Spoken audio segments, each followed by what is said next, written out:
7 дугаар хэсэг. Эцсийн өдрүүдэд бүгд Бурхны үгээр биелдэг. Дэлхийд даяарх Бурхны сонгосон хүмүүс зөвхөн дуу хоолойг нь сонсоод эзнийг угтан авчээ.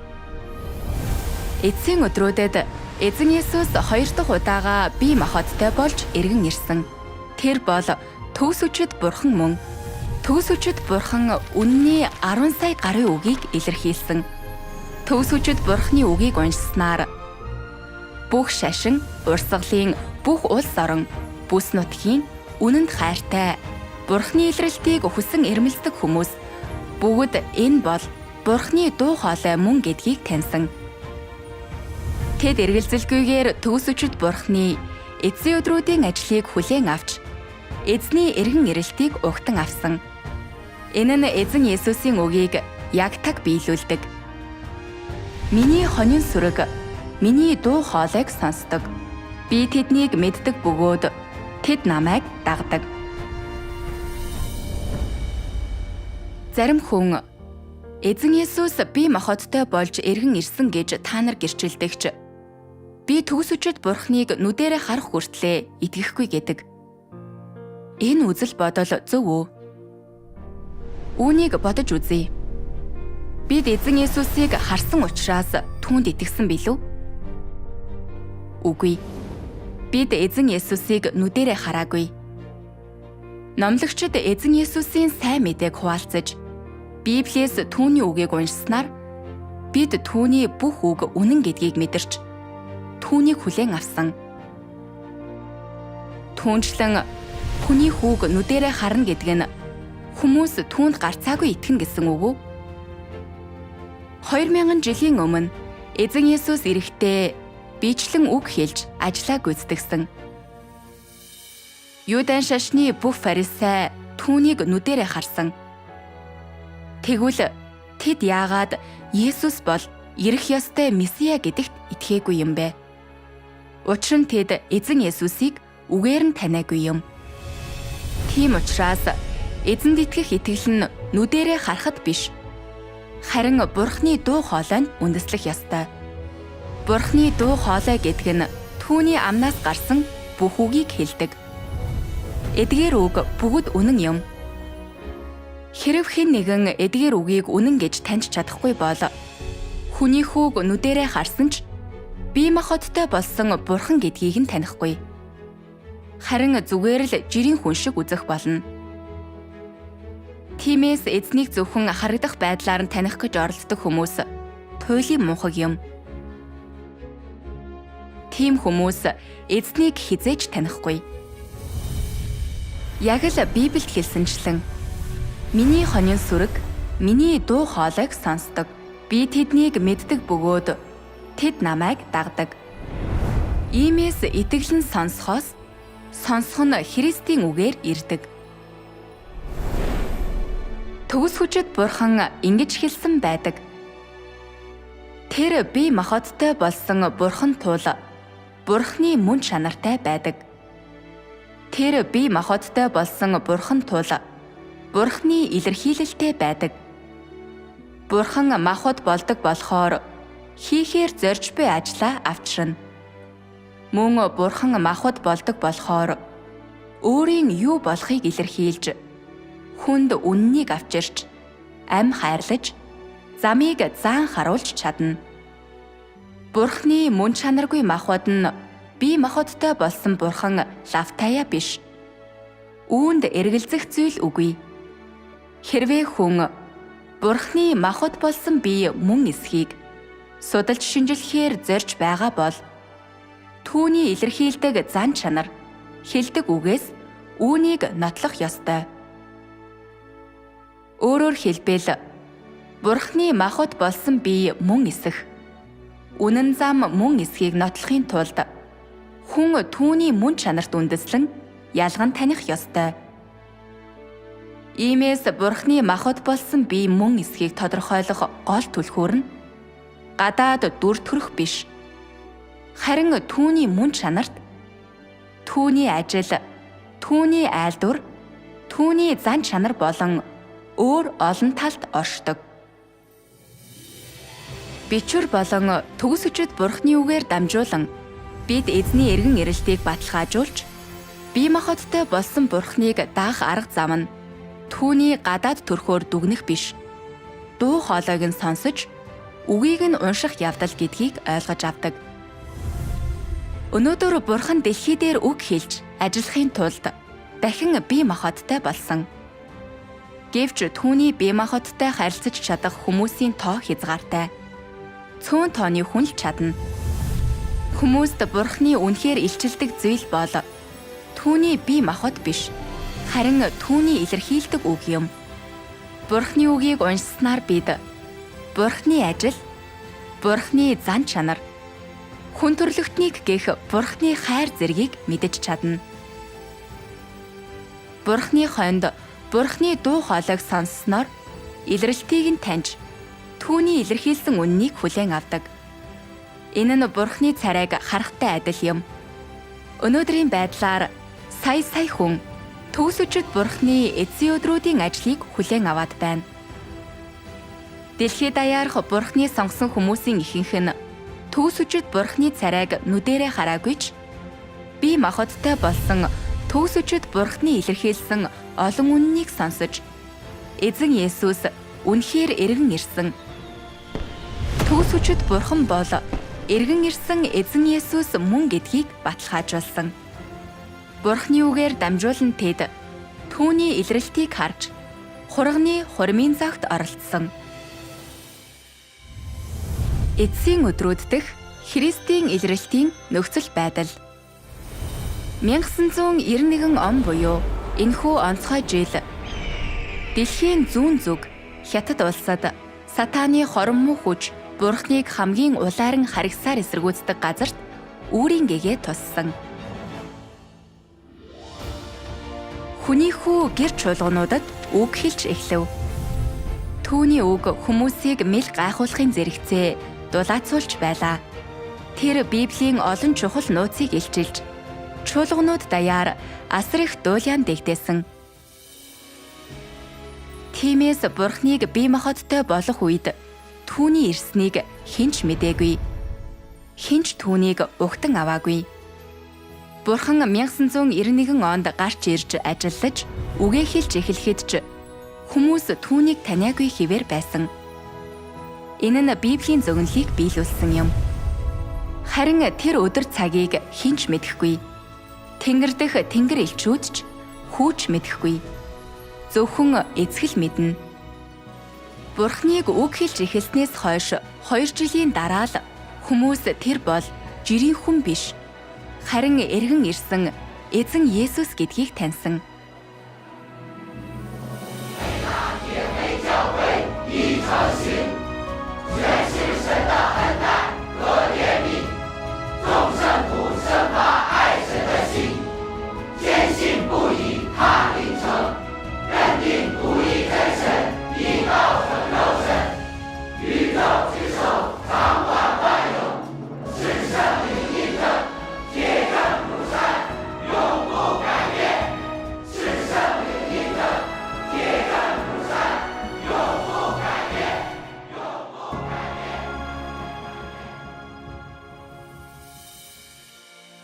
Христ бол Бурхан өөрөө боловч Христ өөрийн ялгамж чанар, байр суурийг хизээж тунхагладаггүй.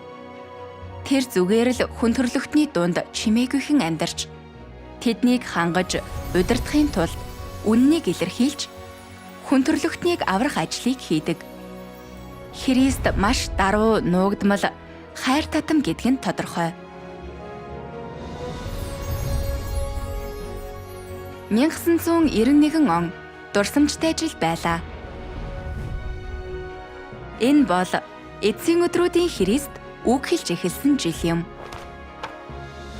Энэ нь Бурхны гэрээс эхлэх шүүлтийн ажилд зориулсан замыг зассан жил. Мөн нэгүслийн 90 үе, хаанчлалын 90 үетэй солбитсон жил байсан юм. Тэр жил Бурхны сонгосон хүмүүс ариун сүнсний өнөө үеийн олон үгийг таашааж, энэ нь тэдний зүрх сэтгэлийг гэрэлтүүлж, асар их ашиг тус өгсөн юм. Ариун сүнсний агуу ажлыг тэд үнэхээр таашааж, амар амгалан, аз жаргал, эрх чөлөөний жаргалыг амталсан. Тийм болохоор Бурхны сонгосон хүмүүс 1991 оныг Алтан жил хэмээн нэрийддэг билээ. Бурхны илрэлт бол үг нь махбодоор илэрсэн хэрэг юм. Төгсөжид Бурхан 1991 онд ажлаа эхлүүлснээс хойш одоо 30 гаруй жил өнгөрчээ. Тэрээр 10 сая гаруй үгийг дистраалан илэрхийлсэн бөгөөд эдгээр нь бүгд үг нь махбодоор илэрсэн номд багтсан болно. Энэ бол эцсийн өдрүүд дэх Бурхны гол илэрхийлэл юм. Үнний 10 сая гаруй үг нэг номд багтах боломжгүй тул төгсөжид Бурхны үгийг 7 бот болгон эмхтэгсэн. 1-р бот Бурхны илрэлт ба ажил. 2-р бот Бурхныг мэдэх тухай. 3-р бот эцсийн өдрүүдийн Христийн яриа. 4-р бот Антихристүүдийг ил болгох нь. 5-р бот удирдагч ажилчдын үүрэг хариуцлага. 6-р бот үннийг эрэлхийлэх тухай. 7-р бот үннийг эрэлхийлэх тухай. Бот тус бүрийг нэг нэгээр нь авч үзье.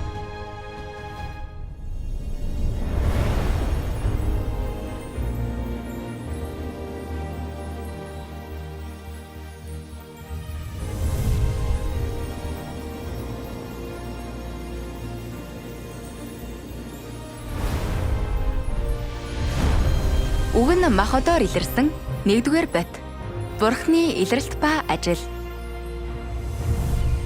Энэ бот бол дэлхийг бүтээснээс хойш Бурхан бүх хүн төрлөختөнд хандаж үг хэлсэн анхны удаа юм. Эдгээр айлдуур нь Бурхан хүн төрлөختний дунд хүмүүсийг ил болгож, залж чиглүүлж, шүүж, тэдэнтэй зүрх сэтгэлээсээ ярилцаж илэрхийлсэн анхны бичвэр. Мөн Бурхан хүмүүст өөрийн мөр, хитдэг газар, Бурхны зан чанар, Бурханд юу байгаа болон тэр юу болох, Бурхны бодол санаа, хүн төрлөختнийг гэх санаа зовнилыг мэдгдсэн анхны айлдварууд юм. Эдгээр нь дэлхийг бүтээснээс хойш Бурхан 3 дахь тэнгэрээс хүн төрлөختөнд хандаж хэлсэн анхны айлдварууд. Бурхан өөрийн төрлөх ялгамж чанараа ашиглан гарч ирж, үгэн дунд хүн төрлөختөнд зүрх сэтгэлийнхээ дуу хоолойг илэрхийлсэн анхны удаа гэж хэлж болно. Энэ ботэд Бурхан эрх мэдэл, хүч чадлын үгийг илэрхийлсэн. Үүний зэрэгцээ тэрээр олон нууцыг дэлгэсэн. Тухайлбал Бурхны 6000 жилийн удирдлагын төлөвлөгөөний нууц, хуулийн 90 үе, нэгүслийн 90 үе, хаанчлалын 90 үе дэх Бурхны ажлын дотоод түүх ба зорилго, бие махбодтой болохын нууц, аврагдах болон бүрэн авралт хүрэхийн ялгаа, төрөл бүрийн хүний төгсгөл ба хүрэх газар, 1000 жилийн хаанчлалын нууц гэх мэт. Энэ ботэд тэрээр мөн хүмүүсийн Бурханд итгэх итгэлдэх хойлц, санаархал, түүнчлэн сатааны гүн гүнзгий завхруулсан хүн төрлөختний уг чанар, мөн чанар, тэдний сатаанлаг зан чанар зэргийг шүүж ил болгосон. Төгс хүчит Бурхан завхарсан хүн төрлөختөнд бүрэн авралт хүрч, төгс болгуулахад шаардлагатай бүх үннийг илэрхийлж өгсөн. Эдгээр үнэн үнэхээр ариун бөгөөд нүдийг нээдэг. Эдгээр үгийг уншсны дараа Бурхны олон хонь, энэ бол Бурхны дуу хоолой. Эзэн Есүс үнэхээр эргэн ирсэн. Дахин нэг удаа бие махбодоор эргэн ирж үг хэлсэн. Төгс хүчит Бурхан бол эргэн ирсэн эзэн Есүс мөн гэдгийг таньсан.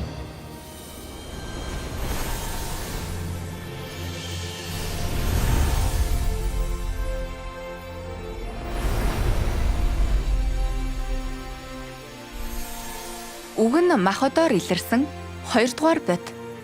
Бурхныг мэдэх тухай. Энэ бот нь эцсийн өдрүүдийн Христ төгсөжөд Бурхны бүх хүн төрлөختөнд хандсан айлтгуудыг агуулдаг Бурхны илрэлт ба ажил номын үргэлжлэл юм.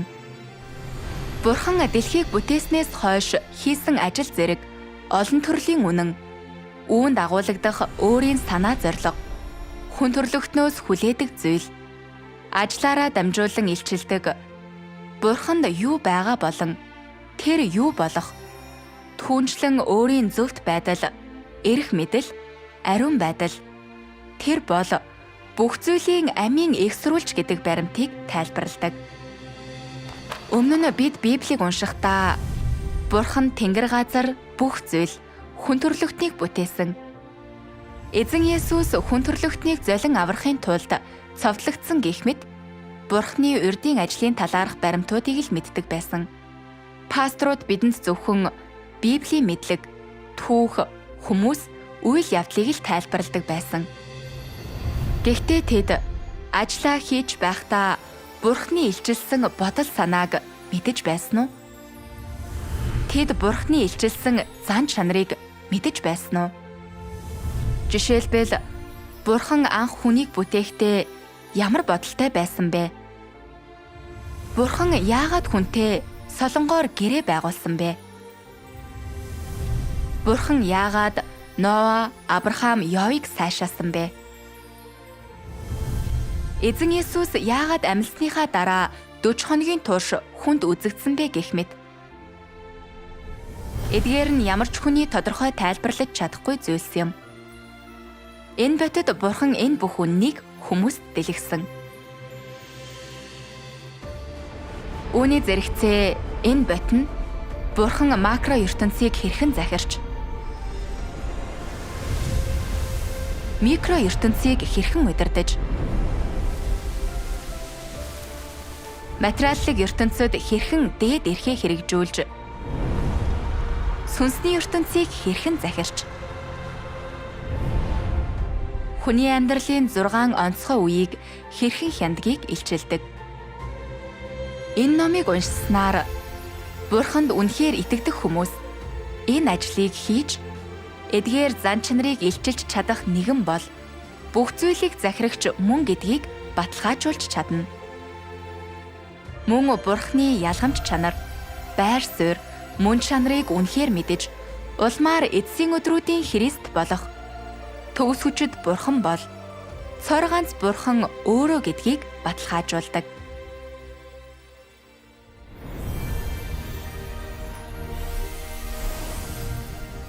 Үг нь махбодоор илэрсэн 3 дугаар бот.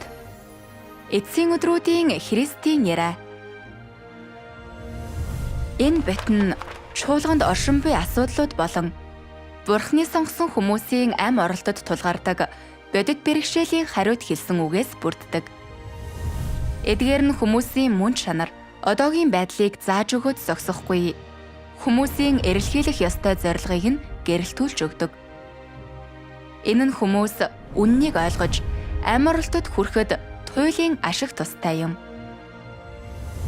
2000 жилийн өмнө Эзэн Есүс бидэнд бусдыг өөршгөө хайрлаж, бусдыг уучлал гэж сургасан. Гэвч бид яагаад үргэлж тэгж чаддаггүй вэ?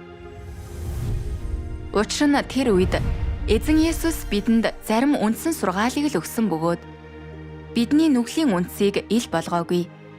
Учир нь хүмүүс үүнийг дааж чадахгүй байлаа. Төгс хүчит Бурхан одоо бидний сатанлаг уг чанарыг илчилж, хэрэгжүүлэлтийн илүү олон замыг зааж өгсөн.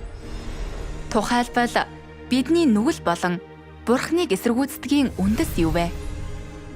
Бие тоосон зан чанараа бид хэрхэн шийдвэрлэх вэ? Бид хэрхэн үнэн шударга хүмүүс болох вэ? Бид хэрхэн Бурханыг дуулууртай дагаж, Бурханыг хайрладаг болох вэ? Иймээс энэ бот нь бидэнд нүглээс ангижрах замыг харуулж, бүрэн авралт хүрэх боломжийг олгодог. Энэ ботыг уншсны дараа бид Христ бол үнэн, зам, ам, мөн гэдгийг хардаг. Тиймээс Христ хүмүүсийн хэрэгцээний дагуу хэдийд ч хаанч үннийг илэрхийлж чаддаг. Хэдийд ч хаанч хүмүүсийн завхарлыг ил болгож хэрэгжүүлэлтийн замыг зааж өгч чаддаг.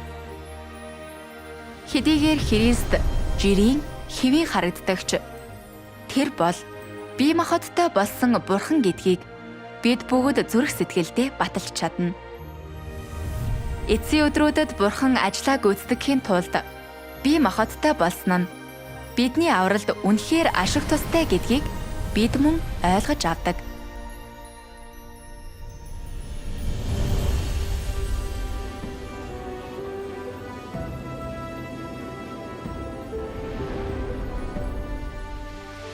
Үг нь махбодоор илэрсэн 4-р бот Антихристүүдийг ил болгох нь. Энэ бот нь эцсийн өдрүүдийн Христ төгсөжид Бурхны чуулгануудын дунд өгсөн тусгайлсан цуврал номлол нөхөрлөлүүд юм. Бурхан Антихристүүдийн зан чанарын илрэл бүрийг бүрэн дүүрэн ил болгож хүмүүст бүрэн ойлгомжтой болгосноор хүмүүст Антихристүүдийн уг чанар, мөн чанарыг ялган танихад ихээхэн тусалдаг. Антихристүүдийн зан чанар бол сатанлаг зан чанар бөгөөд завхурсан хүн төрлөختөнд нийтлэг байдаг.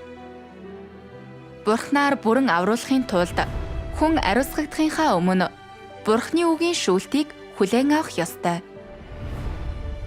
Антихристийг ил болгосон эдгээр үнэн нь сэрэмжлүүлэг, сануулга, ил болголт, шүүлт болдог бөгөөд үннийг ойлгох, өөрийгөө мэдэх, ариуслыг олоход туйлын ашиг тустай.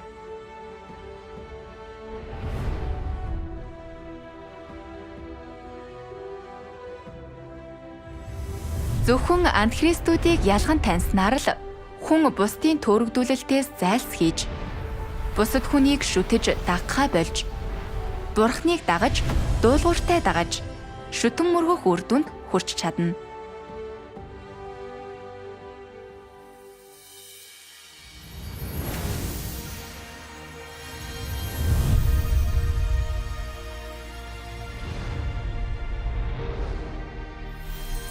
Үг нь махбодоор илэрсэн 5-р бот. Удирдагч ажилчдын үүрэг хариуцлага. Ах эгч нараа, та нар нэг л өдөр Бурханд үйлчлэнэ гэж найдадгүй? Та нар нэг л өдөр Бурханд ашиглагдахад тэнцхийг хүсдэг үү? Та нар Бурхны гэрийн баг нь болохыг хүсдэг үү? Хэрв бидэнд Бурхнаар ашиглуулах хүсэл байвал тэр нь хангалтгүй. Бид мөн Бурхан өөрт нь үйлчилдэг хүмүүсээс юу шаарддгийг ойлгох хэрэгтэй. Энэ бот нь эцсийн өдрүүдийн Христ төгсөжид Бурхны энэ сэдвээр чуулгануудад өгсөн номлол нөхөрлөлүүдийг агуулдаг. Бурхан удирдагч ажилчдын хариуцлагын талаар түншлэн чуулганы ажлын төрөл бүрийн зүйлийн тодорхой зарчим, хэрэгжүүлэлтийн замын талаар тодорхой нөхрөлсөн. Тэрээр мөн хуурамч удирдагчдын янз бүрийн илрэл, үйлдэлийн мөн чанарыг ил болгосон. Энэ нь хуурамч удирдагчдыг ялган таньж, бодиттой ажил хийж сурч, Бурхныг дуулууртай дагаж, түүгээр ашиглагдах үйс болгоход нь хүмүүст туйлын тустай.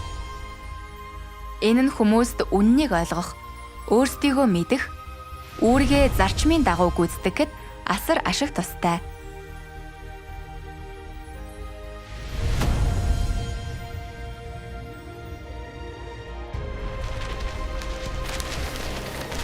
Тиймээс 5-р боттойх үнэн нь удирдагч ажилчдыг төгс болгоход хамгийн тодорхой иж бүрнэн юм.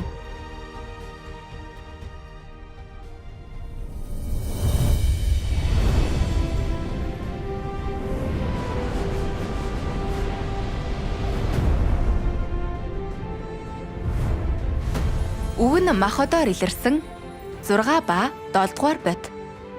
Үннийг эрэлхийлэх тухай. Энэ хоёр бот нь эцсийн өдрүүдийн Христ төгсөжид Бурхны чуулгануудад хандсан тусгайлсан нөхөрлөл номлолыг агуулдаг. Эдгээр номлол нөхөрлөл нь үннийг эрэлхийлэх гэж юу болох, үннийг эрэлхийлэхийн ач холбогдол юу болохыг тодорхой ойлгомжтой тайлбарлаж, үнний эрэлхийллийн талаарх хүний янз бүрийн буруу ойлголт, гажууд ойлголт, түүнчлэн хүний янз бүрийн алдаатай бодол, үзэл, сөрөг сэтгэл хөдлөлийг ил болгохын сацуу задлан шинжилж ялган таньдаг. Нэмж дуртахад эдгээр номлол нөхөрлөл нь хүнд үннийг эрэлхийлж бодит байдалд орох замыг зааж өгдөг. Эдгээр үнэн нь үннийг эрэлхийлдэг хүмүүст бүрэн авралт хүрэхэд нэн чухал ач холбогдолтой. Энэ хоёр ботийг уншсны дараа та эерэг сөрөг зүйлийг ялган таньж юу нь үнэн зарчим, юу нь сатаанлаг гүн ухаан болохыг таньж чадах болно.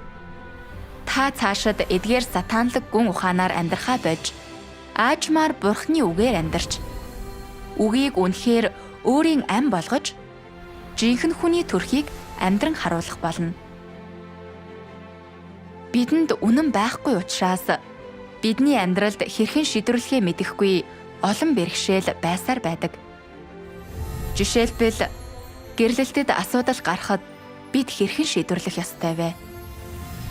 Хайртай хүмүүсийнхээ үхэлтэд бид хэрхэн нүүр тулах ёстой вэ?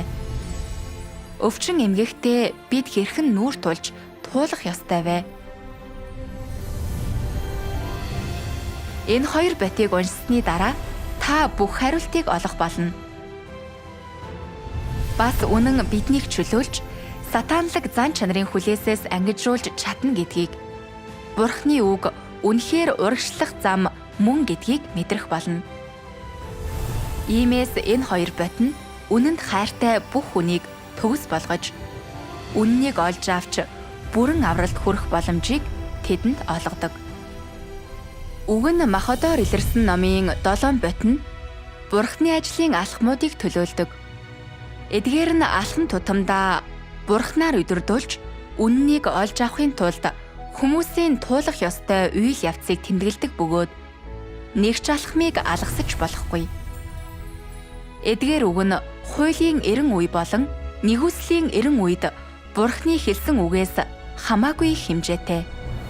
Библийн хуучин ба шинэ гэрээ нийлээд 800,000 орчим үг агуулдаг бол төгс өчид Бурхны эцсийн өдрүүдэд илэрхийлсэн үг аль хэдийн 10 саяас давсан. Энэ 7 бот нь зөвгөнлүүдийг ягтаг биелүүлдэг. Та нарт хэлэх зүйл надад олон байгаа боловч та нар одоо тэдгээрийг дааж чадахгүй. Гэхдээ үнний сүнс болох тэр ирэх үедээ та нарыг бүх үнэн рүү удирдана. Шуулгануудад сүнс юу айлдаж буйг чихтэй бүхэн сонсох тун.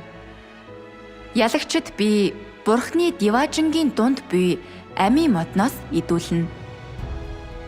Тэгээд тэр надад энэ гүйцэлдлээ. Би бол альфа ба омега, эхлэл ба төгсгөл. Би цангасан нэгэнд амийн усны булгаас үнгүй өгнө. Төгс хүчит Бурхан ингэж хэлсэн байдаг. Та нар Исая, Иохан нараас ч илүүтэйгээр миний тэнгэр дэх нууцуудыг ойлгосон. Та нар өмнөх үеийн бүх ариун хүнээс илүүгээр миний хайр татам, эрхэм байдлыг мэддэг. Та нар миний үнэн зам амийг төдийхнийг хүлээн авсан хэрэг бус. Харин Иохныхаас ч агуу үзэгдэл, илчлэлийг хүлээн авсан юм. Та нар илүү олон нууцыг ойлгож, миний үнэн төрхийг харсан. Та нар миний шүүлтийг илүү их хүлээн авч, миний зөвхт зан чанарыг илүү их мэдсэн. Иймээс та нар эцсийн өдрүүдэд төрсөн хэдий ч та нарын ойлголт урьд үе, өнгөрсөн үеийнхнийхтэй адил. Та нар бас өнөөдрийн зүйлсийг туулсан бөгөөд энэ бүгдийг би бичлэн хийсэн билээ. Хуулийн эрен үеийн хүмүүс Яхова Бурхны хууль гаргах ажлыг л туулсан бөгөөд тэр үед Бурхны айлдсан үг үнэхээр цөөхөн байсан. Нэгүслийн эрен үеийн хүмүүс эзэн Есүсийн золин авралын ажлыг л туулж Бурхны өршөөл, хайр инэрлийн талаар жаахан ойлголттой болсон. Гэтэл эцсийн өдрүүд дэх төгс-өчид Бурхны үгийг уншсны дараа бид өмнөх 2 эрен үед Бурхны гүйцэтгэсэн ажлыг ойлгоод зогсохгүй. Мөн хаанчлалын эрен үед Бурхны гүйцэтгэж буй шүүлтийн ажлыг биечлэн туулж Бурхны зөвхт зан чанар, ариун мөн чанарыг харсан. Үүний зэрэгцээ төгс хүчит Бурхан бас Бурхны ирээдүйн ажилтай холбоотой олон нууцыг дэлгэсэн. Иймээс өнөөдөр төгс хүчит Бурхны бидэнд өгч буй үнэн өмнөх бүх эрен үеийн ариун хүмүүсийн олж авснаас хамаагүй илүү. Энэ бол Бурхны бидэнд өгсөн онцгой ёроол юм. Ийм их үннийг илэрхийлж чадах хүний хүү эцсийн өдрүүдийн Христ төгс хүчит Бурхан бол эргэн ирсэн эзэн Есүс мөн. Энэ жирийн бие махбод бол Бурхны илрэлт үнний биелэл юм. Бурхнаас өөр хэн Бурхны ажлын эдгээр агуу нууцын талаар ийм бүрэн дүрэн ярьж чадах вэ? Хэн Бурхны ажлыг ухан ойлгож чадах вэ? Бурхнаас өөр хэн үннийг илэрхийлж хүнийг амиар хангаж чадах вэ? Хэн Бурхны зүрх сэтгэлийн дуу хоолой, Бурхны зан чанарыг илэрхийлж чадах вэ? Хэн хүний зүрх сэтгэлийн гүнийг шинжиж, сэтгэлийнх нь гүнд нуугдсан бүх завхрал, бодол санааг ил болгож чадах вэ? Хэн хүнийг аварч, цэвэрлэж, бүрэн авралт хүрэх, нүглээс ангижрах замыг зааж өгч чадах вэ? Ямар ч хүн үннийг илэрхийлж чадахгүй. Нүглээс ангижрах замыг зааж өгч бүрч чадахгүй.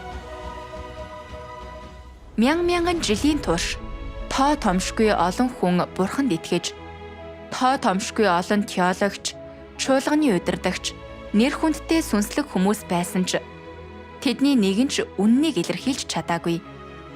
Хүний мөн чанар нь сатаных юм. Хүмүүс төрөлхөөсөө үннийг эзэмшдэггүй. Тиймээс тэд үннийг илэрхийлж чадахгүй. Бурханд юу байгаа, тэр юу болохыг илэрхийлж бүрч чадахгүй.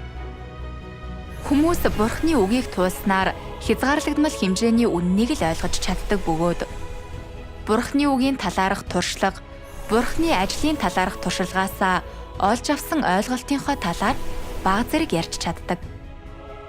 Зөвхөн бие махбодтой болсон Христэл бурханлаг мөн чанартай бөгөөд Бурхны сүнсний биелэл юм. Зөвхөн Христэл үнэн зам ам мөн. Зөвхөн Христэл үннийг илэрхийлж чадна. Төгс хүчит Бурхан ингэж хэлсэн байдаг. Амийн зам бол хэн хүний эзэмшиж чадах зүйл биш. Хүн бүрийн хялбархан олж авч чадах зүйлч биш. Учир нь ам зөвхөн Бурханаас ирдэг. Өөрөөр хэлбэл Бурхан өөрөө л амийн мөн чанарыг эзэмшдэг ба Бурханд өөртөө л амийн зам бий. Иймээс Бурхан л амийн их сурвалж, амийн амьд усны ширгэшгүй урсах их ундрах юм. Төгс хүчит Бурхны үгийн 7 ботин үг нь махбодоор илэрсэн гэж үнэндээ юу гэсэн үг болохыг бидэнд үнэхээр ойлгуулдаг. Төгс хүчит Бурхны үгийн хэдэн хэсгийг уншъя. Төгс хүчит Бурхан ингэж хэлсэн байдаг. Хаанчлалын эрен үед бие махбодтой болсон Бурхан үгээрээ өөрт нь итгэдэг бүх хүнийг байлдан дагуулдаг. Энэ нь үг нь махбодоор илэрсэн хэрэг юм. Бурхан эцсийн өдрүүдэд энэ ажлыг хийхээр ирсэн. Өөрөөр хэлбэл үг нь махбодоор илэрсэн бодит ач холбогдлыг биелүүлэхээр ирсэн юм. Тэр зөвхөн үг хэлдэг ба баримт гарч ирэх нь ховор байдаг. Үг нь махбодоор илэрхийн мөн чанар яг энэ бөгөөд би махбодтой болсон Бурхан үгээ хэлэх үе бол үг нь махбодоор илэрч, үг нь махбодод ирж байгаа хэрэг юм. Анх үг байв.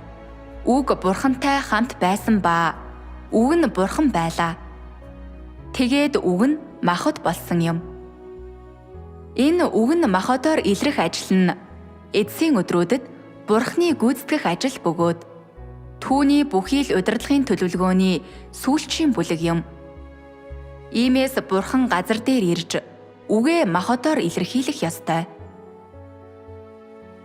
Өнөөдөр хийдэг зүйл, хожим хийх зүйл, Бурхны гүйцэлдүүлэх зүйл, хүний эцсийн хүрэх газар, аврагдах хүмүүс, устгадах хүмүүс гэх мэт эцэст нь биелэх ёстой энэ бүх ажлыг бүгдийг нь тодорхой өгүүлсэн ба бүгд үгэн махотоор илэрхийн бодит аж холбогдлыг биелүүлэхийн төлөө байдаг.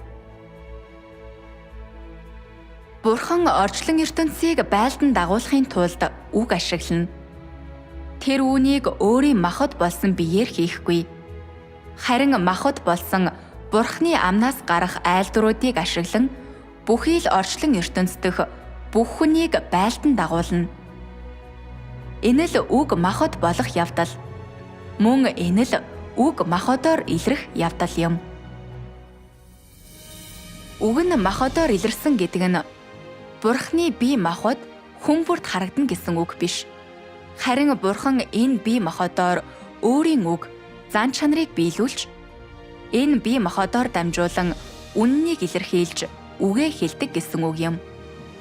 Энэ бие махбодоор дамжуулан бид үннийг хүлээн авч чаддаг. Эдгээр үгийг уншсанаар бид Бурханы илрэлт, зан чанарыг харж чадна. Амьдралынхаа туршид олон хүн Бурханыг бичлэн хараагүй ч төгс өчид Бурханы үгийг уншсан учраас Эзэн Есүс эргэн ирсэн гэдэгт итгэдэг. Энэ нь чухамдаа тэд үг нь махотоор илэрсэн гэдэг баримтыг харсан учраас юм.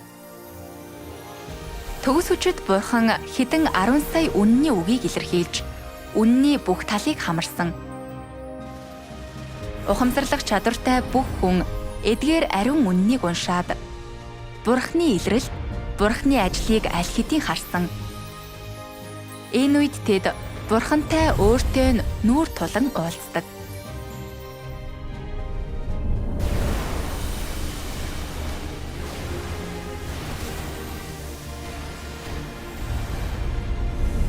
Хаанчлалын сайн мэдээ дэлхий даяар түгсэн. Төгс өчид Бурханы илэрхийлсэн үг 40 гаруй хэлээр орчуулагдаж, бүх хүн төрлөختөн ирж хайж судлахад зориулан онлайнд үнгүй тавигдсан. Бурханы үг өдөр ирэх тусам улам өргөн тархсаар байна. Үннийг хүсэн эрмэлздэг улс орон, бүс нутаг бүрийн хүмүүс төгс өчид Бурханы үгийг сонсож, Бурханы дуу хоолой мөн гэдгийг таньж, төгс өчид Бурхан бол эргэн ирсэн Эзэн Есүс мөн гэдэгт бат итгэдэг болсон. Тэд ар араасаа төгс өчид Бурхан руу эргэж байна. Төгс өчид Бурханы чуулган бүх улс орон, бүс нутагт борооны дараах мөөх шиг урган гарч ирж байна. Дэлхий даяарх Бурханы сонгосон хүмүүс ар араасаа төгс өчид Бурханы үгийг дэлгэрүүлж, түүний ажлыг гэрчилж эхэлсэн.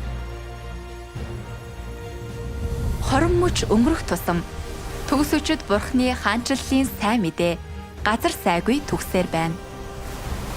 Өдөр бүр дэлхий дахины олон хүн төгс өчид Бурханы эцсийн өдрүүдийн ажлыг судалж, төгс өчид Бурханы сайн мэдээг хүлээн авч байна.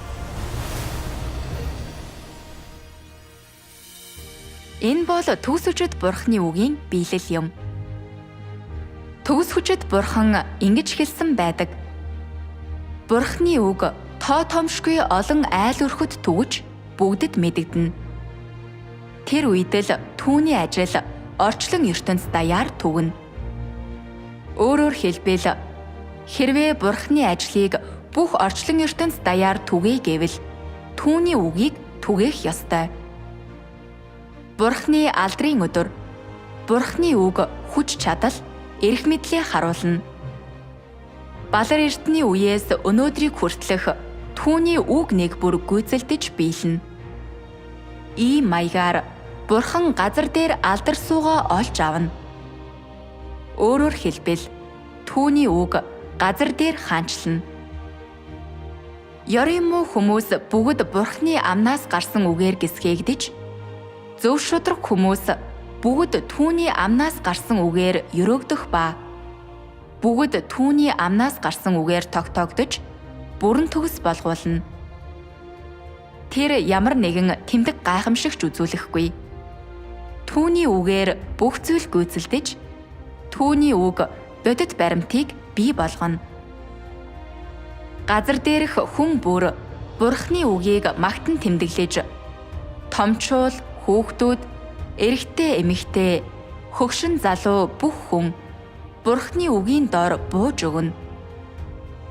Бурхны үг махадоор илэрч, тэдгээрийг тод томрун, боддоор газар дээр харах боломжийг хүмүүст олгодог. Үг махад болох гэдгийн утга учир энэ юм. Төгс үчид Бурхны хаанчлалын сайн мэдээ аянгийн хурдаар түгэж, ердөө 30 жилийн дотор дэлхий даяар түгжээ. Энэ нь Эзэн Есүсийн зөгнөлийг биелүүлдэг. Аянга зүүнээс захилж, баруун зүгт ч гэсэн гялавдаг шиг хүний хүүгийн эрэлтэнч мөн тийм байх болно.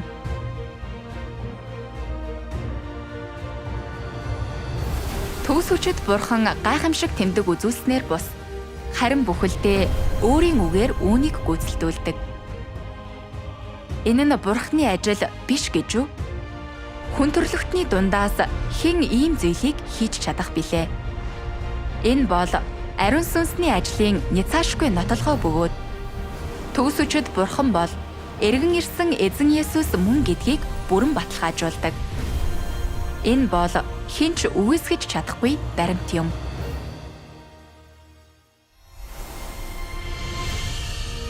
Бурхан бол үнний их сурвалж.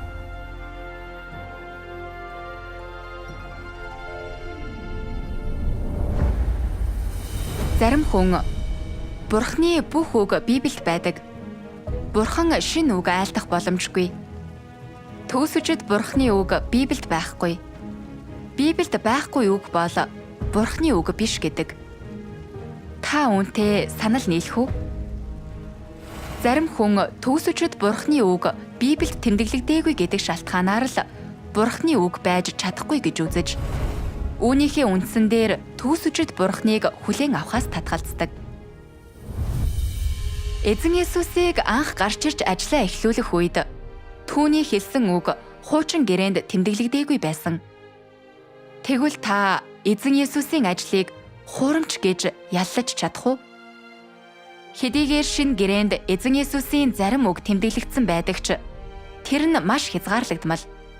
Учир нь Эзэн Есүс 3 жил хагасны хугацаанд номлохдоо маш олон үг хэлсэн. Шинэ гэрээнд тэмдэглэгдсэн зүйл бол ердөө л мөсөн уулын орой юм. Библиэд тэмдэглэгдээгүй Эзэн Есүсийн олон үг байдаг. Та Эзэн Есүсийн эдгээр үгийг үнэн биш гэж хэлж зүрхэлэх үү? Эзэн Есүсийг жинхэнэ Бурхан биш гэж хэлж зүрхэлэх үү? Бүх эрен үеийн туршид Бурхан өөрийн ажилдаа маш олон үг илэрхийлсэн. Үнэн дээр хуучин гэрээж бай, шинэ гэрээж бай. Бурханы үгийн ихэнх нь Библиэд тэмдэглэгдээгүй. Библиэд тэмдэглэгдсэн Бурханы үг маш хязгаарлагдмал юм. Ийм өнцгөөс харахад шашны ертөнцийн баримталдаг зөвхөн Библиэд тэмдэглэгдсэн зүйл л Бурханы үг. Библиэд тэмдэглэгдээгүй зүйл Бурханы үг биш гэсэн итгэл үнэмшил нь туйлын утгагүй бөгөөд баримттай огтхонч нийцдэггүй. Тиймээс Бурханы илрэлт ажил мөн эсхийг Библиэд тэмдэглэгдсэн эсхээр нь тодорхойлж яавч болохгүй. Харин Бурханы ажилдаа илэрхийлсэн үг үнэн мөн эсэх, хүмүүсийг аварч чадах эсхээр тодорхойлох ёстой.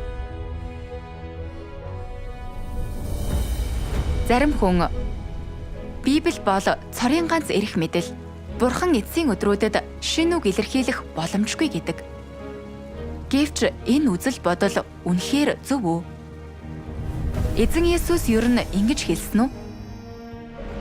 Ариун сүнс ер нь ингэж гэрчилсэн үү? Мэдээж үгүй. Бурхан хизээж тийм зүйл хэлээгүй учраас энэ үзэл бодол нь хүний үзэл төсөөллөөс үүдэлтэй нь ойлгомжтой. Хүмүүсийн Бурханд итгэх итгэлд бүх зүйл Бурхны үгэнд үндэслэх ёстой. Эзэн Есүс ингэж тодорхой зөгнсөн. Та нарт хэлэх зүйл надад олон байгаа боловч та нар одоо тэдгээрийг дааж чадахгүй. Гэхдээ үнний сүнс болох тэр ирэх үедээ та нарыг бүх үнэн рүү удирдана. Илчлэл номд мөн ийм зөгнсөн байдаг. Сентийн дээр сууж байгаа түүний баруун гарт дотор нь болоод ард талд нь бичиж 7 тамгаар лацадсан ном байгааг би харлаа. Тэнгэртэж, газартаж, газрын доорч хинч тэр хуйлмал номыг нээж доторхыг нь үзэж чадсангүй. Ахлагчдын нэг нь надад битгий уйл гэв. Харцгаа. Номыг нээж 7 лацыг задлахын тулд Юдагийн овгийн арслан буюу Давидын үндэс ялсан билээ. Эдгээр зөгнөлдөх олон зүйл бүх үнэн лацадсан ном гэдэг нь Бурхны эцсийн өдрүүдэд хэлсэн шин үгийг хэлдэг. Тэгвэл тэдгээрийг яаж урьдчилан Библиэд бичих боломжтой байх билээ? Үнэн дээр төгсөчд Бурхны илэрхийлсэн үг нь махадоор илэрсэн номын үг бол эдгээр зөгнөлийн биелэл юм.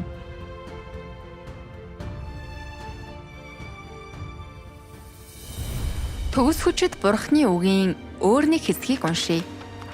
Төгс хүчит Бурхан ингэж хэлсэн байдаг. Эцсийн эцэст аль нь илүү агуу вэ? Бурхан уу эсвэл Библи үү? Яагаад Бурхан Библийн дагуу ажиллах ёстой юм бэ? Бурхан Библиэс хэтрэн гарах эрхгүй юм гэж үү? Бурхан Библиэс салж өөр ажил хийж болохгүй гэж үү? Яагаад Есүс болон түүний шавнар амралтын өдрийг сахиагүй вэ? Хэрвээ Есүс амралтын өдрийг харгалзан үзэж, хуучин гэрээний тушаалуудын дагуу хэрэгжүүлэх байсан бол яагаад ирснийхээ дараа амралтын өдрийг сахихын оронд хөл угааж, толгой бүтээж, талах хувааж, дарс уусан бэ?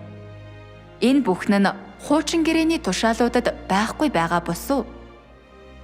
Хэрвээ Есүс хуучин гэрээг мөрдсөн юм бол яагаад эдгээр дүрм журмыг зөрчсөн юм бэ? Бурхан Библи хоёрын аль нь нэгдүгээрт байдгийг чи мэдэх ёстой.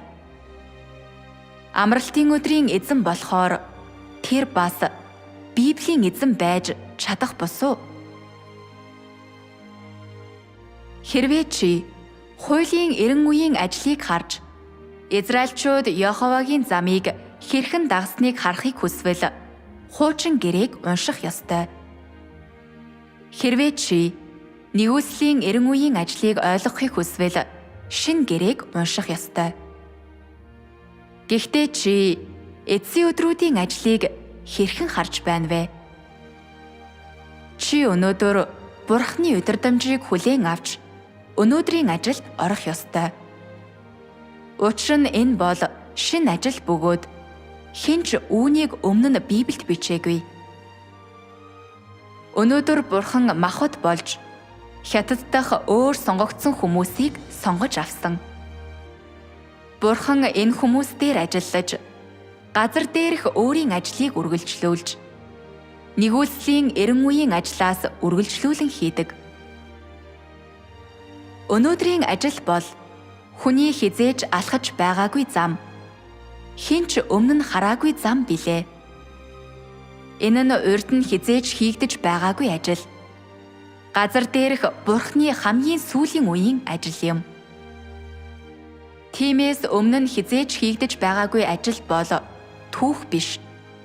Учир нь одоо үе бол одоо бөгөөд хараахан өнгөрсөн үе болоогүй.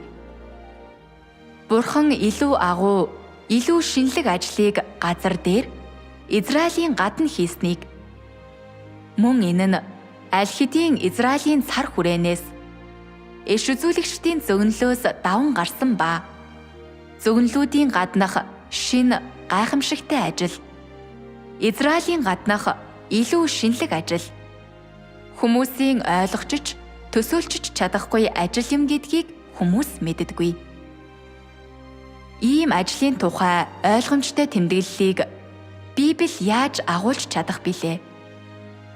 Хэн өнөөгийн ажлыг нэг бүрчлэн юу ч үлдээлгүйгээр урьдчилан тэмдэглэж чадах билээ? Бурхны ажил эхлээд хийгдэж дараа нь Библиэд тэмдэглэгдсэн гэдгийг бид харж байна. Хэрэг бид Библи хэрхэн үүссэн тухай түүхэн баримтыг эргэн харвал энэ зүй тогтол тов тодорхой болно. Бурхан тэнгэр газар бүх зүйлийг бүтээх үед Библи байгаагүй. Йохова Бурхныг ажлаа гүйцэтгэх үедж Библи байгаагүй. Бурхан хуулийн эрен үеийн ажлаа дуусгасны дараа л хүмүүс Бурхан тэр үед хэрхэн гарч ирж ажилласан. Бурхан хэрхэн Мосег ашиглан хуулиудыг гаргасан тухай тэмдэглэж эхэлсэн. Үүнтэй адилаар Эзэн Есүсийг ажлаа хийх үед зөвхөн хуучин гэрэл байсан бөгөөд шинэ гэрээ хараахан гараагүй байсан. Эзнийг ажлаа гүйцээснээс хойш 300 гаруй жилийн дараа л шинэ гэрээг эмхтгсэн. Бурхныг ажлынхаа үе шат бүрийг дуусгасны дараа хойч үеийнхэн Библийг үргэлж эмхэтгэж ирсэн.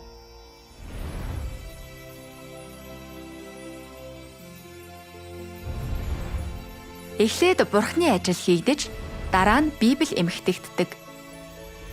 Энэ бол зүй тогтол юм. Иймээс Бурхны айл нэг үе шатны үг ажил Библиэд урьдчилан тэмдэглэгдэх боломжгүй.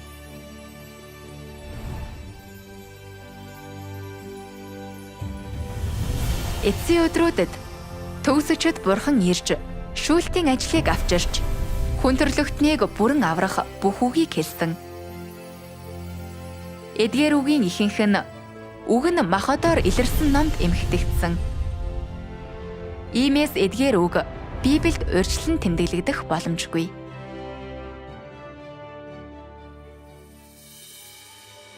Хоёр мянган жилийн өмнө фарисеучуд яг ийм алдаа гаргасан. Тэд Бурхны ажлыг Библийн үгээр хязгаарлаж, бичвэрийг ашиглан Эзэн Есүсийн шинэ үг ажлыг шүүж ялалсан. Иймээс Эзэн Есүс тэдэнд ингэж хэлсэн. Та нар бичвэрүүдийг хайдаг. Тэдгээрт мөн хань би гэж боддог. Мөн тэдгээр нь намайг гэрчилдэг юм. Түүнчлэн амьтаа болгож чадах над дээр та нар ирдэггүй. Библи зөвхөн Бурхныг гэрчилдэг боловч Библи өөрөө хүмүүсийг амиар хангаж чадахгүй. Бурхан бол Библийн эзэн. Зөвхөн Бурхан л амийн их сурвалж. Эрен үе бүрд Бурхан хүн төрлөختний хэрэгцээний дагуу үгээ илэрхийлдэг. Хуулийн эрен үед Бурхан хүн төрлөختнийг хязгаарлаж нүглийг нь мэдүүлэхийн тулд зөвхөн энгийн тушаалуудыг өгсөн. Эдгээр үг хуучин гэрээнд тэмдэглэгдсэн. Нэгүслийн эрен үед хүн төрлөختөнд нүглээ улайж гэмшгийг заахын тулд Эзэн Есүс гарч ирж ажилласан. Эдгээр үг хожим нь шинэ гэрээнд тэмдэглэгдсэн. Хаанчлалын эрен үед төгсөгчд Бурхан гарч ирж лацадсан номыг нээж бидний нүгэлт уг чанарыг арилгаж хүн төрлөختнийг бүрэн цэвэрлэж аврахын тулд илүү гүн гүнзгий, илүү өндөр үннийг илэрхийлсэн. Үүнээс бид Бурхны ажил аажмаар дээшилж, Бурхны хэлдэг үг эрен үеийн ахиц хүн төрлөختний хэрэгцээг даган улам лавширч гүнзгийрдэг гэдгийг харж болно. Төгсөгчд Бурхны үгийн нэг хэсгийг уншийе. Тэгвэл энэ явдал бүрч тодорхой болно. Төгсөгчд Бурхан ингэж хэлсэн байдаг. Энд миний тайлбарлахыг хүсдэг бодит баримт бол Бурхан юу болох, түүнд юу байгаа нь үрд шахвагдашгүй бөгөөд хязгааргүй. Бурхан бол амийн болон бүх зүйлийн их сурвалж юм. Түүнийг ямар ч бүтээгдсэн зүйл ойлгож чадахгүй. Эцэст нь би хүн бүхэнд үүнийг сануулсаар байх ёстой. Бурхныг ном, үгс, эсвэл түүний урдны айлдваруудаар дахиад хизээч бүх хязгаарлал. Бурхны ажлын дан ганц шинж чанарыг дүрслэх цорын ганц үг бол шин гэдэг үг юм. Тэр хуучин замаар явж өөрийн ажлыг давтах дургүй. Түүнчлэн хүмүүс түүнийг тодорхой цар хүрээнд хязгаарлаад шүтэн мөргөөсэй гэж хүсдэггүй. Энэ бол Бурхны зан чанар билээ. Бурхан бол бүтээгч бөгөөд хүний амийн их сурвалж мөн. Хэдэн мянган жилийн турш тэрээр үргэлжлүүлэн үг хэлж, ажиллаж, хүн төрлөختнийг хэрэгцээтэй бүхнээр нь тасралтгүй хангаж, урагш хөтөлсөөр ирсэн. Бурхны үг бол тасралтгүй урсдаг, амьд усны ундрахтай адил. Бурхны үг ажил хизээж ямар ч хүн үйл явдал зүйлээр хязгаарлагддаггүй. Библиэр бүрч хязгаарлагддаггүй. Бурхан өөрийн удирдлагын төлөвлөгөө болон хүн төрлөختний авралын хэрэгцээний дагуу үргэлж илүү олон үг хэлж, илүү олон шинэлэг ажил хийдэг. Зарим хүн эдгээр шин үгийг үнэхээр уншихыг хүсэж болох ч Библийн нэг ишлэлд ингэж хэлсэн байдаг учраас зүрх сэтгэлдээ санаа зовдог. Учир нь энэ номын зөвнөлийн үгийг сонсдог хүн бүхэнд би гэрчилж байна. Хэрвээ хэн нэгэн хүн эдгээр зүйл дээр нэмэх аваас Бурхан энэ номонд бичигдсэн гамшгуудыг түүн дээр нэмэх болно. Лацадсан ном нь Библи дээр нэмж байгаа хэрэггүй. Хэрв бид үүнийг уншвал бидэнд гамшиг нүүрлэх үү? Ах эгч нараа, тэр үед Иохан хэрв хэн нэгэн энэ зөвнөл дээр ямар нэг зүйл нэмбэл гэж хэлсэн. Библиэлд нэмбэл гэж хэлээгүй. Түүгээрч барахгүй Иохныг эдгээр үгийг хэлэх үед шин гэрээ хараахан эмхэтгдээгүй байсан. Илчлэл номыг Иохан манай эртний 90 оны орчим Патмос арал дээр үзэгдэл үзснийхээ дараа тэмдэглэсэн. Шин гэрээг эзнийг ажлаа дуусгаснаас хойш 300 гаруй жилийн дараа л эмхтгсэн. Тиймээс Иохны хэлсэн энэ ном гэдэг нь Библийг бүхэлд нь биш, илчлэл номыг хэлсэн нь тодорхой юм. Иймээс нэмж болохгүй гэсэн үг нь Бурхан хизээж дахин шин үг хэлэхгүй, шин ажил хийхгүй гэсэн үг биш. Харин эдгээр зөвнөл дээр юм нэмэхгүй, өөрчлөхгүй байхыг хүмүүст анхааруулсан хэрэг юм. Төгсөжид Бурхны эцсийн өдрүүд дэх ажил үг нь илчлэл номдох зөвнөл дээр нэмж байгаа хэрэг биш. Харин тэдгээр зөвнөлийн биелэл юм. Тэгвэл илчлэл 2:17-г харцгаая. Чуулгануудад сүнс юу айлдаж буйг чихтэй бүхэн сонсох тун. Ялагчид би нууцлсан мааннагаас идэхийг зөвшөөрнө. Чуулгануудад сүнс юу айлдаж буй болон нууцлсан маана гэдэг нь төгсөжид Бурхны эцсийн өдрүүдэд илэрхийлж буй үгийг тодорхой хэлдэг. Үг нь Махадоор илэрсэн ном бол Ишлэл номд зөгнөгдсөн лацадсан номын яг биелэл юм. Түүгээрч барахгүй, нэмж болохгүй гэсэн тушаал нь Бурханд биш, хүн төрлөختөнд чиглэсэн. Бурхан бол бүтээгч бөгөөд түүний үг ажил ямар ч хүн үйл явдал зүйлээр хязгаарлагддаггүй. Иймээс бид энэ ишлэлийг ашиглан Бурхныг хязгаарлаж болохгүй.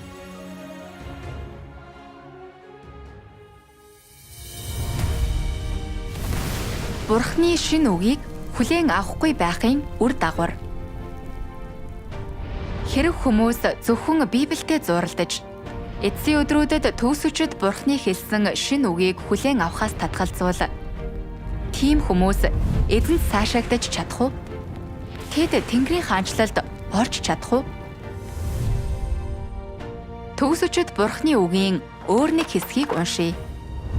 Төгсгөчд Бурхан ингэж хэлсэн байдаг. Эцсийн өдрүүдийн Христ амийг өн мөнхөд үргэлжлэх үнний замыг авчирдаг. Энэ үнэн бол хүн амийг олж авах зам. Мөн хүн Бурхныг мэдэж Бурхнаар цаашаагдах цорын ганц зам юм. Хэрвээ чи эцсийн өдрүүдийн Христийн өгсөн амийн замыг эрж хайхгүй бол хизээж Есүсийн цаашаалыг олж Тэнгэрийн хаанчлалын үүдээр орох шаардлагыг хангаж чадахгүй. Учир нь чи бол түүхийн хоригдол, түүхийн утсан хүүхэлтэй юм. Дүрм журам үг түүхийн дөнгөнд захирагддаг хүмүүс хизээж амийг олж авч чадахгүй. Мөнх амийн замыг ч бас хизээж олж авч чадахгүй. Яагаад гэвэл тэдэнд байгаа бүхэн бол синтегээс урсах амийн ус биш. Харин ердөөл хэдэн мянган жилийн турш зуралдсан булангартай ус юм. Амийн усаар хангагдаагүй хүмүүс үрд цогцос, сатааны зугаа, тамийн хүү хэвээр үлдэнэ. Тэгвэл тэд бурхныг хэрхэн харж чадах юм бэ? Чи зөвхөн өнгөрсөнтэй зуралдаж, зүгээр зогсоод, альва зүйлийг байгаагаар нь байлгахыг хичээн, байгаа байдлаа өөрчилж, түүхийг хаяхаар хичээдэггүй тул үргэлж бурханд дайсагнах биш үү? Бурхны ажлын алхмууд нь долиглох давлгаа, нүрэглэх аянга мэт далайцтай хүчрхэг. Гэтэл чи мунхаглалтаа хөтлөгдөж, юу ч хийлгүй зүгээр суугаад сүйрлээ хүлээж байна. Ийм байж чи яаж хурганы мөрийг дагдаг нэгэн гэж тооцогдох юм бэ? Чи өөрийнхөө зуралддаг тэр бурхныг үргэлж шин хизээж хуучирдаггүй бурхан гэж яаж батлах вэ? Мөн шарлсан номуудын чинь бичиг үсэг яаж чамайг шин нэрэнд аваачих вэ? Тэдгээр нь яаж чамайг бурхны ажлын алхмуудыг хайхад хөтлөх вэ? Мөн яаж чамайг тэнгэр рүү аваачих вэ? Чиний гарт буй зүйл бол түр зүрийн тайтгарал өгөх үгс болохоос чамд ам өгөх чадaltaй үнэн биш юм. Чиний уншдаг бичвэрийн үгс бол зүгээр л хэл яриагч нь баяжуулдаг зүйл болохоос төгс болгуулах зам байх нь байтугай. Хүний амьдралыг мэдхэд туслах гүн ухааны үгч биш юм. Энэ зөрөө чамд ямар нэг юм бодогдуулахгүй байна уу? Энэ чамд доторх нууцуудыг нь ойлгуулахгүй байна гэж үү? Чи өөрөө тэнгэрт хурч очиж бурхантай уулзаж чадах уу? Бурхан ирэхгүй бол чи өөрөө тэнгэрт хурч очиж бурхантай хамт гэр бүлийн аз жаргал эдэлж чадах уу? Чи одоо ч мөрөөдсөөр л байна уу? Тэгвэл би чамайг мөрөөдөхөө болж одоо хэн ажиллаж байгааг, эцсийн өдрүүдэд хүмүүсийг аврах ажлыг хэн явуулж байгааг хар гэж зөвлөж байна. Эсбөгөөс чи хизээж үннийг олж авч чадахгүй. Мөн хизээж амийг олж авч чадахгүй.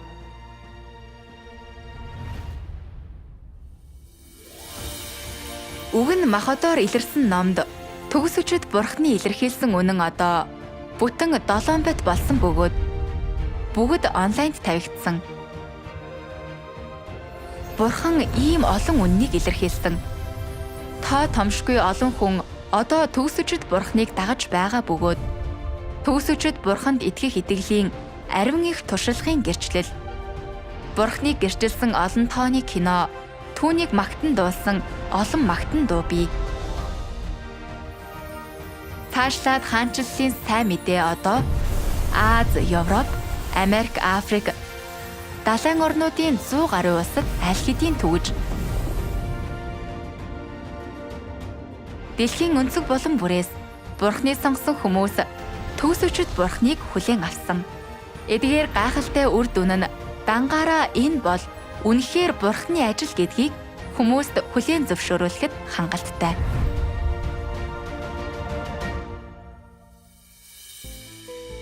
Гэхдээ хэрэг бид төгс өчид бурхны хэлсэн ийм их үннийг сонссон хэрн хүлээн авахаас татгалцсаар байвал бурхны ажлын баримтыг харсан ч үгүйсэхсээр байвал бурхныг үрд Библи дотор хязгаарлаж түүний шин үгийг голсоор байвал бидний завхарсан зан чанар хизээж цэвэрлэгдэхгүй. Бид хизээж Тэнгэрийн хаанчлалд орж чадахгүй. Бид эцсийн өдрүүдийн авралыг үрд алдаж, гамшигын дунд уйлж, шүтээ хавирах болно. Энэ нь өөрсдийнхөө мөхлийг дуудаж буй хэрэг юм. Бид Бурханд үрд яллагдаж таягдан хаягдах болно. Энэ нь Библийн үгийг биелүүлдэг. Учир нь үнний мэдлэгийг хүлээн авсныхаа дараа хэрвээ бид санаатайгаар нүгэл уйлдвал нүглийн төлөөх тахил цаашид үлдэхгүй. Харин шүүлт болон эсэргүүцэгчдийг залгих галын хилэнг айдастайгаар хүлээх нь гарцаагүй.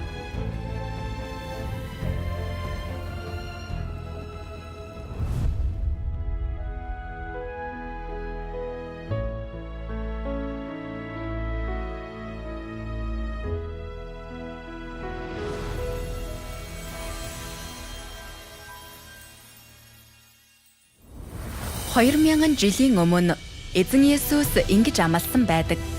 Харах тун би хурдан ирнэ. Тэрээр мөн ингэж зөгнсөн. Учир нь үндэстэн үндэстнийхээ эсрэг, хаанчлал хаанчлалынхаа эсрэг босно. Янз бүрийн газруудад өлсгөлөн, тахал, газар хөдлөлт болох болно. Одоо 2000 жилийн хүсэл тэмүүлэл хүлээлтийн дараа эцсийн өдрүүдийн шинж тэмдэг илэрч дэлхий эцсийн төгсгөл рүүгээ дөхөж байна. Дэлхий даяар гамшиг байнга тохиож, улам бүр ноцтой болж байна. Газар хөдлөлт ямар ч сэрэмжлүүлэлгүйгээр тохиолдож, ган гачгаас болж, газар цуурч, үерийн ус, гэр орон, амь насыг суйруулж байна. Хүчтэй түймэр, ой мод, хот суурангуудыг үнс нуран болгож байна. Үүний зэрэгцээ тахал олон жил үргэлжилж, дайн дажин тасралтгүй дэгдэж хурцатсаар байна. Энэ бол эзний эргэн ирэлтийн чухал мөч юм. Та түүнийг ирэхэд угтан авахд бэлэн болсон уу? Та сүд залуутай уулзах, ухаалаг охид болоход бэлэн үү? Эзэн Есүс ингэж хэлсэн: "Миний хонин сүрэг миний дуу хоолойг сонсдог." Та Бурхны дуу хоолойг хэрхэн ялган таньж, түүний эргэн ирэлтийг алдахгүй байх талаар мэдхийг хүсэж байна уу? Та жинхэнэ Христ ба хурамч Христүүдийг ялган таних мэрэгэн ухаантай болмоор байна уу? Эзэн эргэн ирэх үед бид бүгд Бурхны хаанчлалд орохыг хүсдэг. Тэгвэл Бурхны хаанчлалд орох нөхцөл болцол нь юу вэ? Бидний хүн нэг бүр дээр Бурхны шүүлт ирэх тухай Библиэд 200 гаруй зөгнөл байдаг. Итгэгчид болон үл итгэгчдийг Бурхан хэрхэн шүүх вэ? Шүүлт нь бидний эцсийн хүрэх газартай ямар хамааралтай вэ? Эхнээсээ өнөөг хүртэл Бурхан сатааны эсрэг тэмцэж, хүн төрлөختнийг нүглээс аварсаар ирсэн. Хүн төрлөختнийг аврах 6000 жилийн удирдлагын төлөвлөгөө Бурханд бий гэж хэн нэгэн танд хэлж байсан уу? Бурхан хэрхэн удирдлагын төлөвлөгөөгөө төгсгөж биднийг сайхан хүрэх газар руу аваачих вэ? Энэ бол зүгээр нэг Библийн хичээл биш. Бид таны хизээж сонсож байгаагүй олон нууцыг тайлах болно. Сүмдэр сонсдгоос ч илүү ихийг та эндээс сонсож мэдэх болно. Эндээс та агуу гамшигаас хамгаалагдах боломжийг олж авах болно. Эндээс та Бурхан хаанчлалаа газар дээр хэрхэн биелүүлж байгааг ойлгож авах болно. Эзний өдөр ойртож байна. Ийм үед эргэлзэх нь үхэх үр дагаварт хүргэж болзошгүй. Өчигдөр тэдний сүүлчийн өдөр гэдгийг хэнч урьдчилан таамаглаагүй. Зүрх шимшрүүлэм зүйл гэвэл маш олон хүн маргаашийн төлөвлөгөө хийсэн ч түүнийгээ биелүүлж чадаагүй. Тоо томшгүй олон хүмүүс үннийг ирж хайхаасаа өмнө амиа алдсан. Харин бид амьд хэвээр байгаа бөгөөд өнөөдөр Бурхны дуу хоолойг сонсох боломжтой. Маргааш юу болохыг бид мэдэхгүй. Гэхдээ Бурхан мэддэг. Тэр танд гарах гарц нээж өгсөн. Амар амгалан түүний хаанчлал руу хөтлөх замыг нээж өгсөн. цаг байгаа дээр амжиж ирээрэй. Манай Библийн хичээл өдөр бүр үнэгүй онлайнаар явагдаж байна. Улаанбаатарын цагаар өглөөний 10 цаг, өдрийн 12 цаг, оройн 20 цаг болон шөнийн 21 цаг. Facebook Messenger-ээр оролцох боломжтой. Илүү ихийг мэдхийг хүсэж байвал 976 9578 87 33 дугаар руу залгана уу.